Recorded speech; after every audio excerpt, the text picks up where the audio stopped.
Imagine, gente, alguém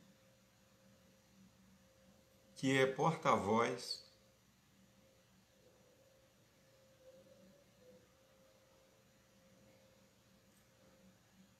de um discapacitado. Imagine, gente, alguém que é porta-voz do Hitler. Ou foi? Imagine, gente, alguém que era porta-voz de Senaqueribe, aquele ditador assírio que foi destruído. Imagine alguém que é porta-voz das trevas.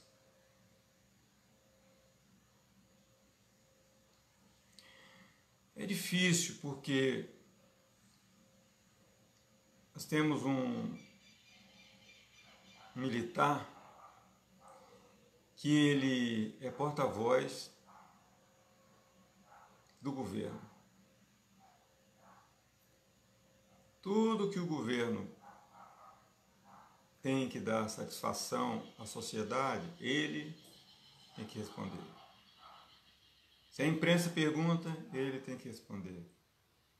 Imagine, gente, como que este sujeito ele fica entre a cruz e a espada. Porque quando alguém ele é porta-voz de alguém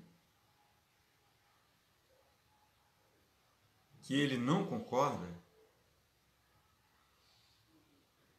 que ele diz, eu estou falando por ele aqui porque é meu trabalho, mas eu não concordo com o que ele faz.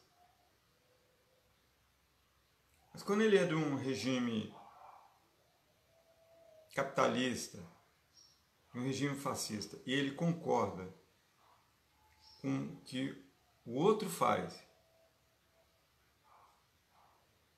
aí complica.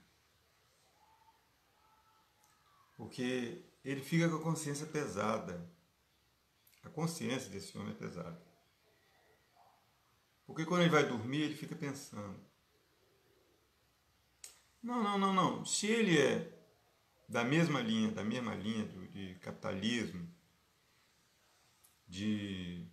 da mesma linha de exclusão dos pobres, empurrar o pobre para mais abaixo da linha da pobreza, e ele é um porta-voz do Hitler, é triste. É triste. Eu já vi casos aqui no meu estado, Espírito Santo. Eu lembro de um homem, um tratorista, que deu exemplo e ele ganhou um prêmio do governo do estado. Acontece que tinha um homem muito rico e ele tinha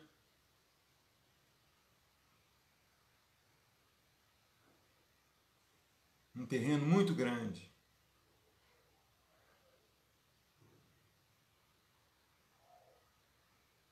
E aí ele tinha um homem que morava dentro desse terreno. E a lei de posse é o seguinte, tem leis que ninguém pode abandonar terreno. Você tem que cuidar. A lei de posse é o seguinte, 1 ano e 1 dia é o período de vacácios legis, onde a lei vai transitar esperando que alguém se manifeste dizendo, isso aqui é meu. Está cheio de lixo, está cheio disso, ele vai ter que limpar. Se ele não se manifesta, alguém se torna posseiro. E existe uma coisa chamada uso capião.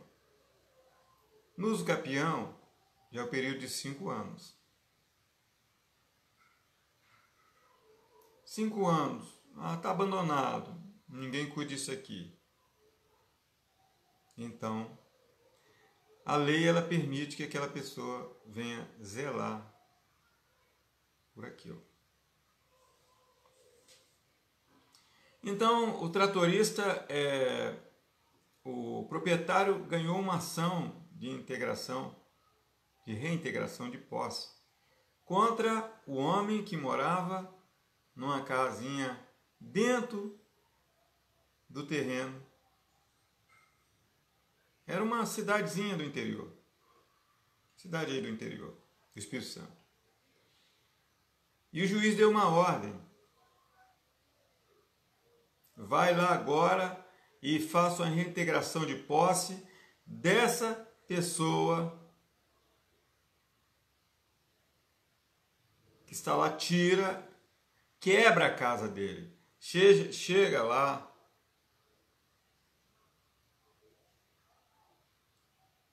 contratou,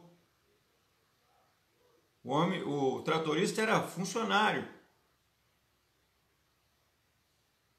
E ele foi até o local, contratou e ele levantou aquela pá do trator para quebrar a casa do homem. Isso deu nos jornais,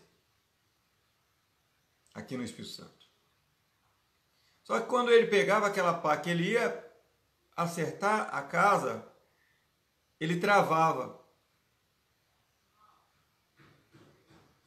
Ele não tinha coragem de derrubar a casa do pobre. E aí, chamaram a polícia. E aí veio a polícia e veio um delegado de polícia. O delegado disse, o senhor tem que derrubar a casa. Ele levantava aquele trator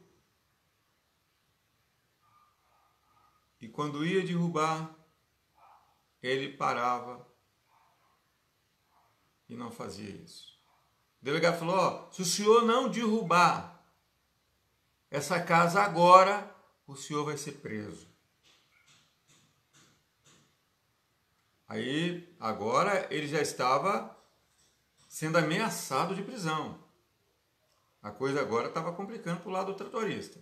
E ele levantou de novo e foi em direção para derrubar a casa. E ele abaixou a caçamba da máquina.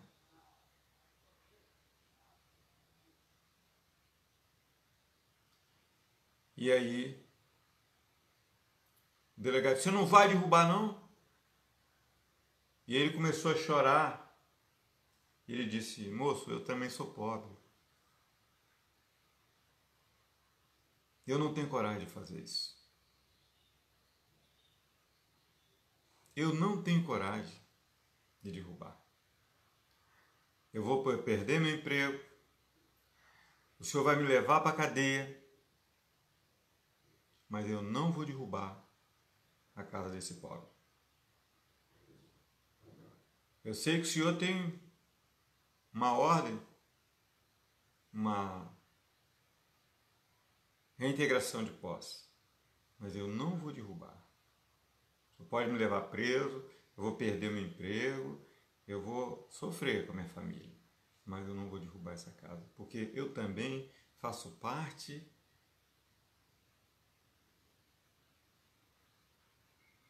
dessas pessoas. Quando eu estou derrubando a casa dele, é como se eu estivesse derrubando a minha. Porque eu também sou pobre. Então, aquele homem era o porta-voz da esperança. Alguém que estava preocupado em resolver um problema social que existe no Brasil e no mundo, que existe no Espírito Santo, que se chama linha da pobreza. Todo mundo sabe que existe, mas ninguém faz nada. Eu estou concorrendo a um prêmio aí chamado na área de Justiça e Cidadania, porque eu postei um vídeo de um homem que ficou quase um ano no meio do mato, morando debaixo de uma lona. E ali ele tinha um pinico para fazer suas necessidades e uma panelinha para fazer comida, quando o povo levava.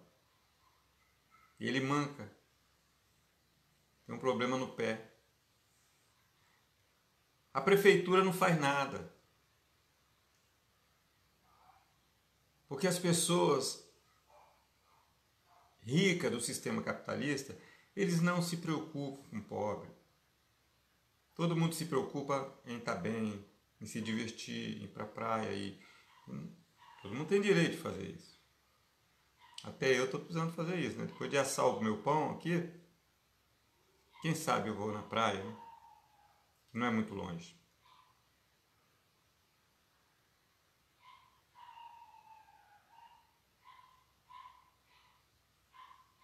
Mas quem sabe no caminho eu vou encontrar alguém que está precisando comer um pãozinho. E aí eu vou ter um pão para dar para ele. Mas o capitalista, ele não pensa nisso. Eu fiquei estarrecido quando eu vi aquela cena do presidente da República, logo após ele dar uma declaração polêmica sobre a matança lá do pai do presidente da OAB. Ele chega e vai no barbeiro e corta o cabelo, né? Faz a mesma posição do Hitler. Uma foto histórica do Hitler. E eu fico pensando, meu Deus, como tem gente assim ainda neste mundo. Como tem gente ruim.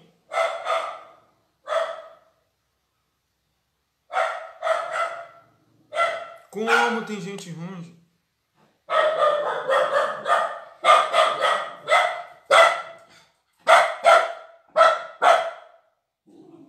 E você deve seguir, você deve escolher. Ou você segue os portadores da esperança, ou você segue os portadores do caos.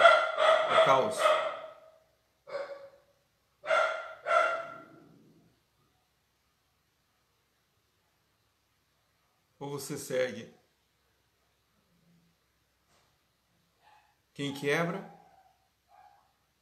e não faz nada para melhorar a vida do pobre, ou você segue aquele que vai desgraçar cada vez mais a vida do pobre.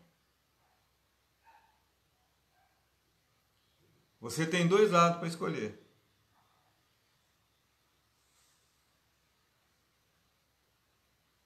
Ah, mas no mundo existe tanta gente que faz o mal? Faz sim. Faz sim. Uma vez eu fui no 6º Batalhão interpretar um pregador boliviano, a convite de um amigo meu, que é presidente dos militares evangélicos. E, na verdade, num outro dia eu voltei lá. E ali estava pregando um rapaz chamado Samuelzinho, um baixinho. E ele pregou e ele disse, olha, muitas vezes eu saí para assaltar na BR-101.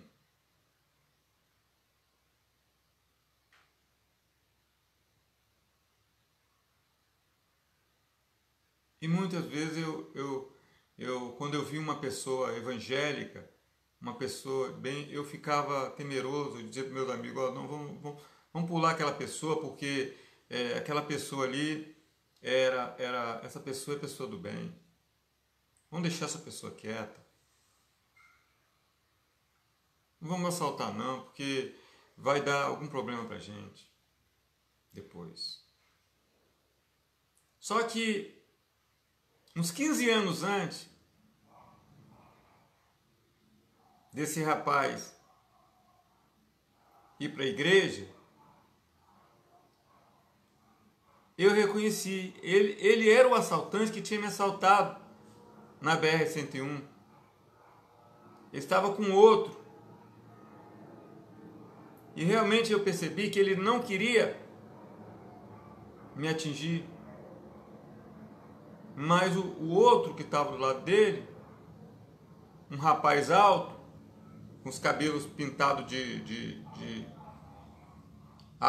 água oxigenada, meio loiro, falsificado, ele disse para o outro, dá uma coronhada de revólver na cabeça dele.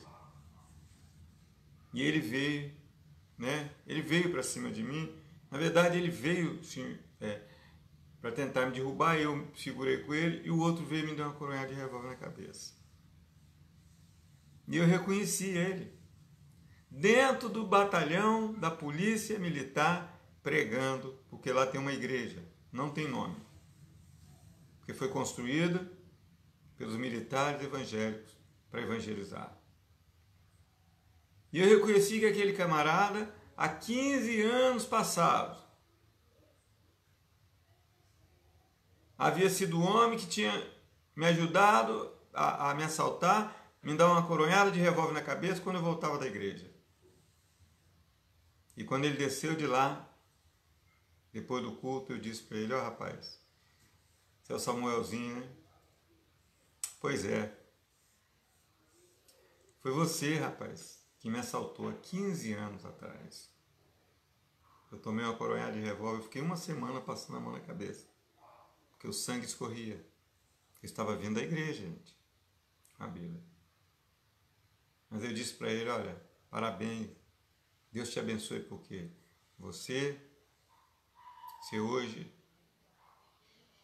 é um homem transformado por Cristo.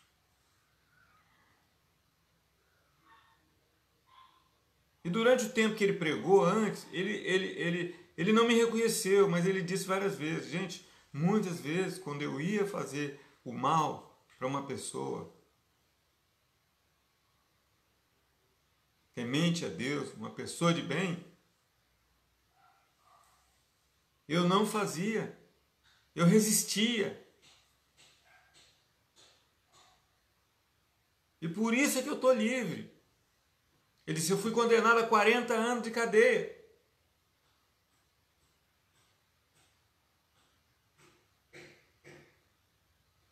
Eu não passei 10 anos na cadeia, 10, 12 anos, chegou uma ordem lá para me libertar.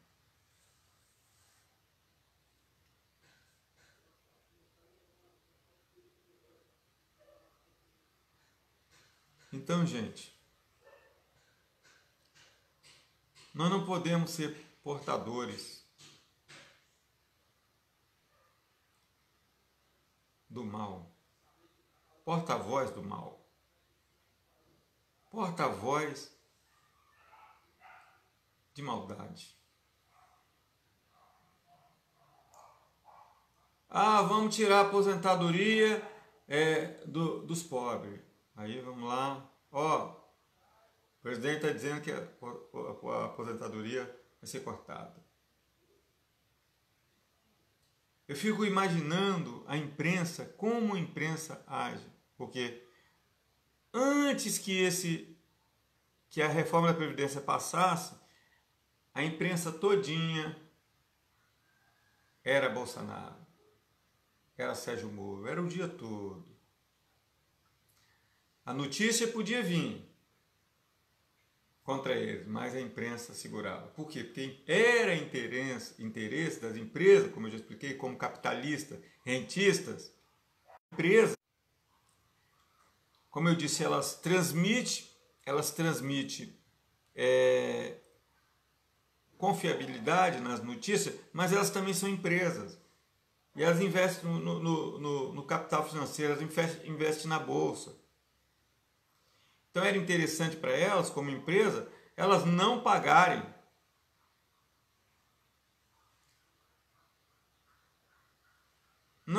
a aposentadoria. Não pagar isso, não pagar aquilo, não pagar isso. Porque é isso que o capitalista pensa. Ele não quer pagar, ele só quer lucro. E o governo, através da DRU, ele pode tirar 20% de todo o dinheiro que está lá e fazer o que quiser. O Bolsonaro diz que o controle no Brasil não tem fome.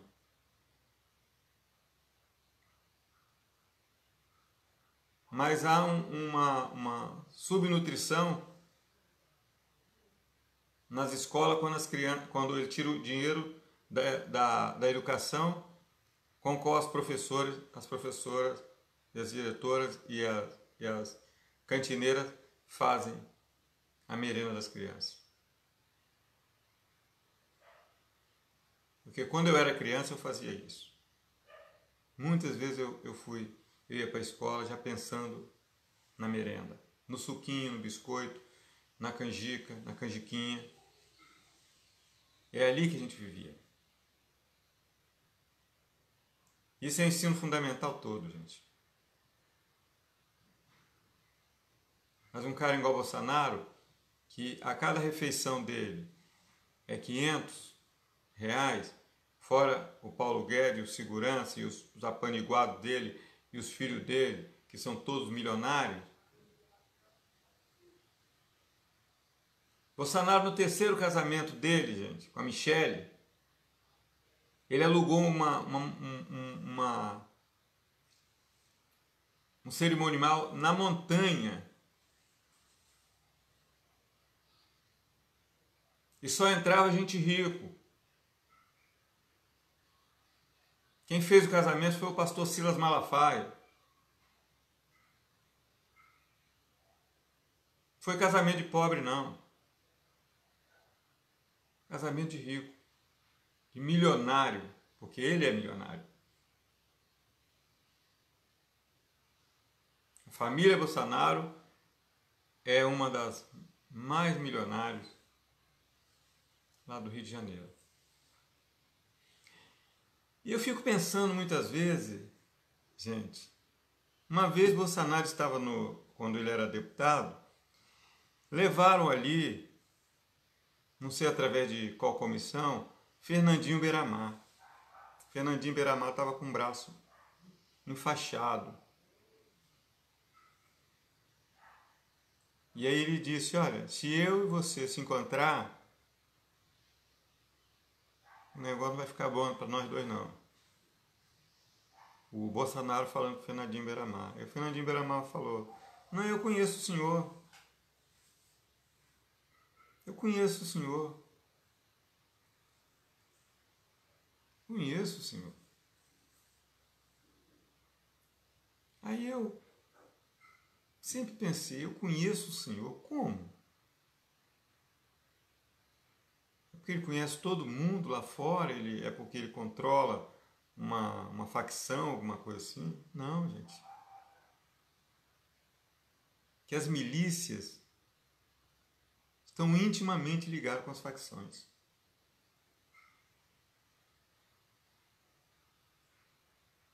Já tem estatística, as milícias controlam 11 milhões de pessoas nas favelas do Rio de Janeiro. Lembra do filme Tropa de Elite? Aquele filme do Capitão Nascimento? O primeiro filme, cheio de violência e de palavrões. O inimigo era um, mas no segundo filme já começa assim, o inimigo agora é outro. Já não era mais os bandidos do morro. O inimigo eram os policiais milicianos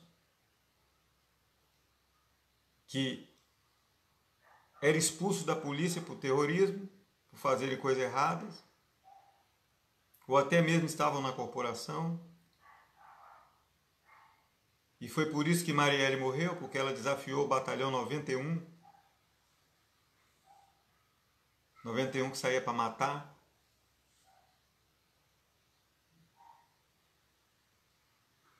E até hoje não acharam quem mandou. Mas o miliciano está preso. Era amigo do 02, do 03, sei lá. Um dos filhos do Bolsonaro. Recebeu até prêmio de honra ao mérito.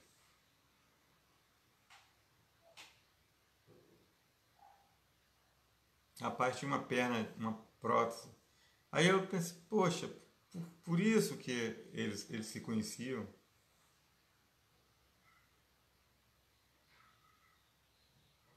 E Bolsonaro morava num condomínio onde tinha milicianos que moravam ali. Condomínio de Rio. E por isso que ele queria liberar a arma. Porque ele ia fortalecer os milicianos. Para protegê-los. Para protegê-los, né?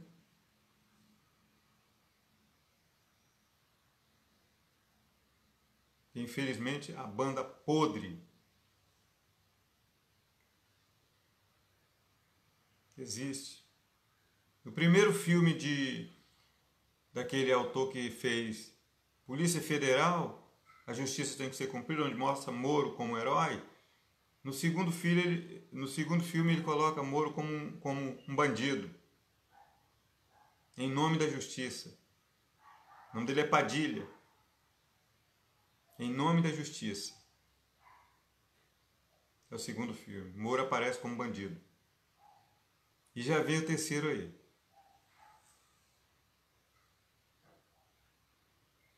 Porque eles são os porta-vozes do caos, da maldade. Eles representam todo tipo de preconceito, de ditadura. Eles representam tudo de ruim. Eu volto, se Deus permitir.